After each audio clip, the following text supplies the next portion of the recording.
pessoal, um bom dia, uma boa tarde ou uma boa noite e por que não, uma boa madrugada. Independente do horário, seja bem-vindo ao canal Percebendo Direito. Eu sou Isaías Afonso e estaremos aí dando continuidade à análise da Lei de Abuso de Autoridade, a nova Lei de Abuso de Autoridade, 13.869 de 2019. Hoje já iniciando aí os crimes em espécies, falando aí do artigo 9º da lei, da nova Lei de Abuso de Autoridade. E vamos fazer a leitura do artigo e posterior fazer a análise deste artigo. O artigo 9º fala da seguinte forma: decretar medida privativa de liberdade em manifesta desconformidade com as hipóteses legais. Pena de detenção de 1 a 4 anos e multa.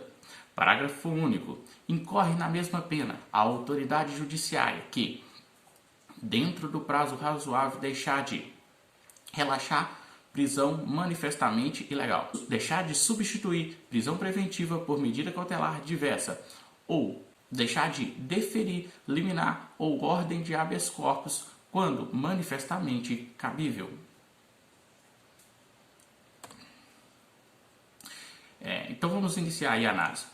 O que acontece? O primeiro artigo já vemos aí que o nosso legislativo quis já colocar um freio no Poder Judiciário. Nós vimos que essa lei, falei anteriormente no vídeo anterior, que a lei já veio num período político aí de algumas prisões, de algumas pessoas ditas importantes, privação da liberdade de algumas pessoas aí políticas. Então essa lei já veio aí trazendo em primeiro momento, primeiro artigo, primeira oportunidade, já trazendo aí um freio ao poder judiciário, aos magistrados aí. E vem da seguinte forma: no caput já fala: decretar medida privativa de liberdade em manifesta desconformidade com as hipóteses legais.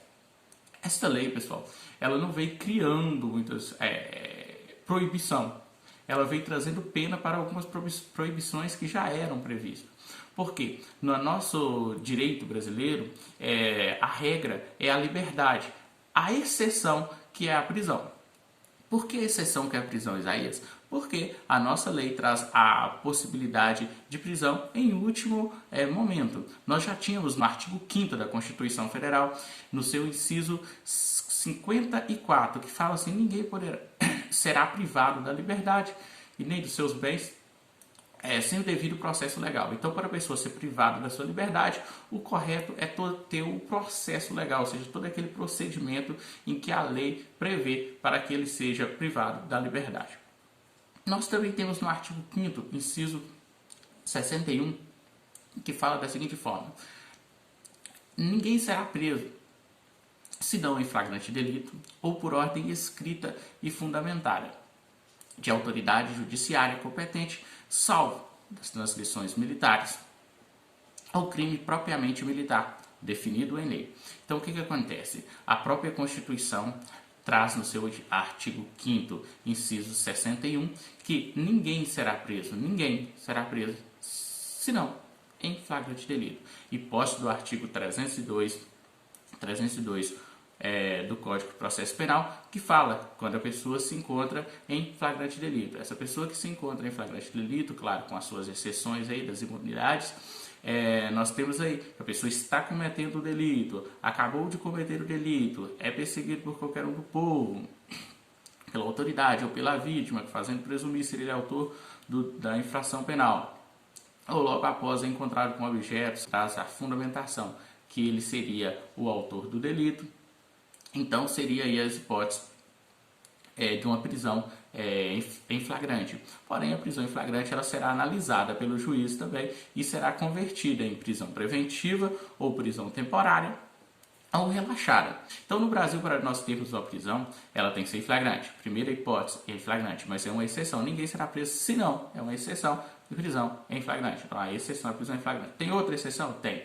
Por ordem escrita e fundamentada de autoridade judiciária competente. São aí, para as medidas, pode ser medida cautelar ou a prisão pena. A prisão pena, que seria a regra Dentro dessas exceções, a regra das prisões seria a prisão-pena, que seria aquela que teve todo o processo legal, chegou no final do trânsito e julgado e a pessoa vai cumprir ali aquela prisão pelo crime cometido, aquela pena prevista para o crime cometido.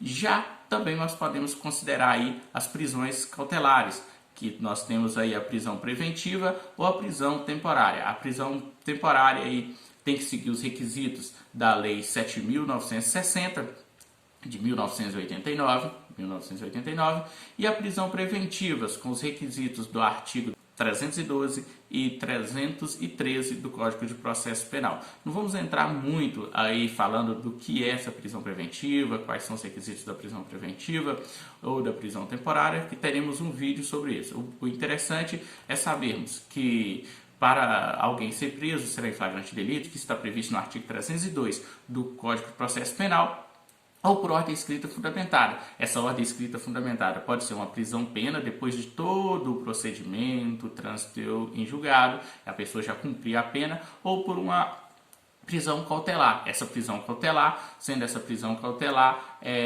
podendo ser a prisão preventiva ou a prisão temporária. Então o CAPT, nós já falamos. Agora vamos entrar aí no parágrafo único, que fala da seguinte forma: incorre na mesma pena a autoridade judiciária que, dentro do prazo razoável, deixar de relaxar prisão manifestamente ilegal. O que acontece, pessoal? O juiz, ao pegar teve uma prisão, ele pegou para analisar essa prisão, ele vai ter que analisar se essa prisão é legal ou ilegal. Olhar também se cabe a prisão preventiva, a prisão temporária. Se ele vê que a prisão é ilegal, ele deve relaxar essa prisão. O parágrafo único fala que, dentro do prazo razoável, na nossa Constituição, no artigo 5º, inciso 65, fala da seguinte forma: que a prisão ilegal será imediatamente relaxada pela autoridade judiciária. Então, se o juiz pegou o processo para analisar, viu que a prisão foi ilegal, ele deve relaxar de imediato.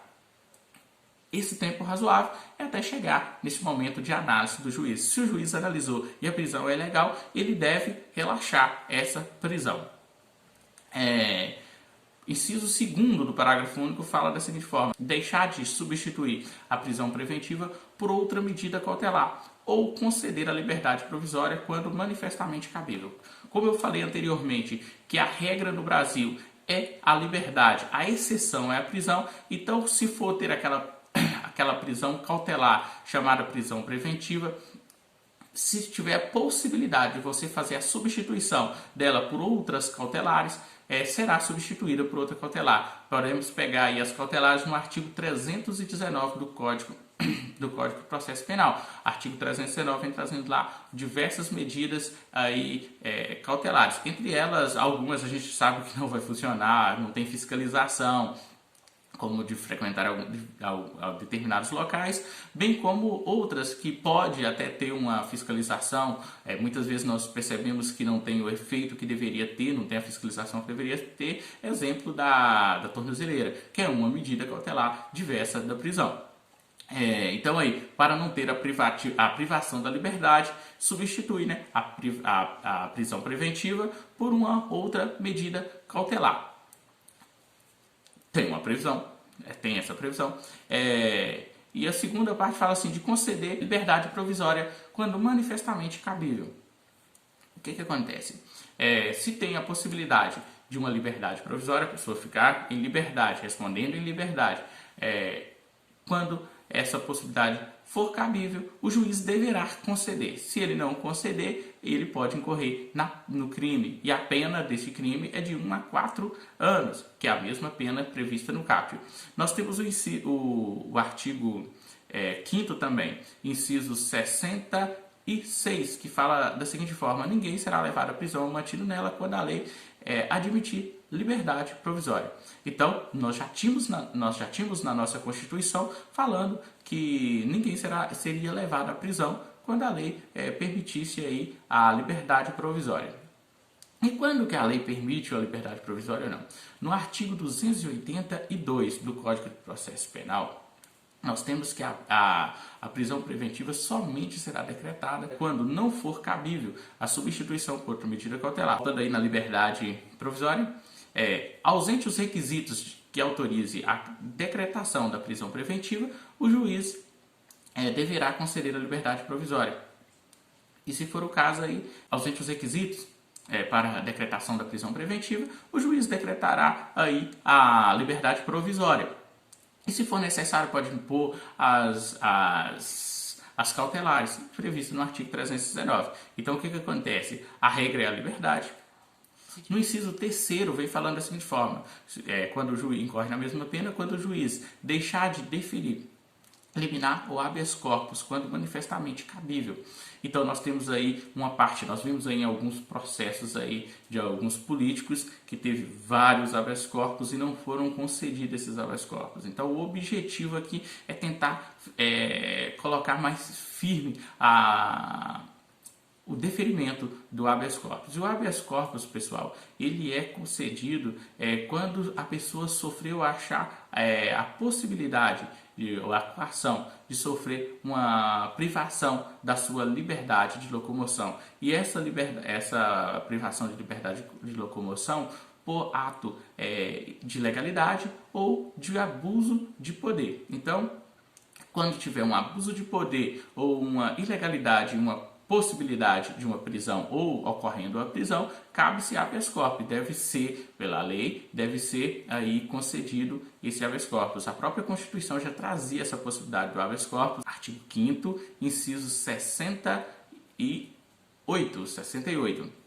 Então, assim, esse artigo ele não veio trazendo nenhuma obrigação ao juiz, mas ele veio trazendo uma punição ao juiz que não cumprir o que a Constituição, o Código de Processo Penal, já definia aí em caso aí de uma possível prisão.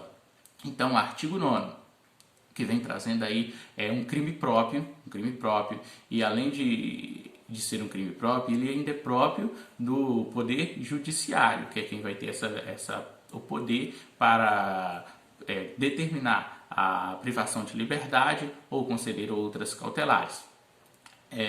Além de ser um crime próprio, a pena é de 1 a 4 anos, é a pena máxima que teve para os crimes de abuso de autoridade. Sendo de 1 a 4 anos, cabe aí a pessoa, se chegar a ter um processo, a suspensão condicional do processo, porque a pena mínima é igual a 1 ano. Não cabe aí transação penal, mas cabe aí a suspensão condicional do processo. Não é competência do juizado especial, porque já não é crime de menor potencial ofensivo. Os crimes de menor potencial ofensivo é que a pena máxima seja até 2 anos. Essa pena máxima aqui está a 4 anos. Teremos outros vídeos, acompanhe o canal. Passaremos agora a mensagem que é da seguinte forma: tudo que você semeia, cedo ou tarde colherá. A vida é um plantio, escolha a semente com sabedoria. Fique com Deus, que Deus os abençoe e até o nosso próximo encontro.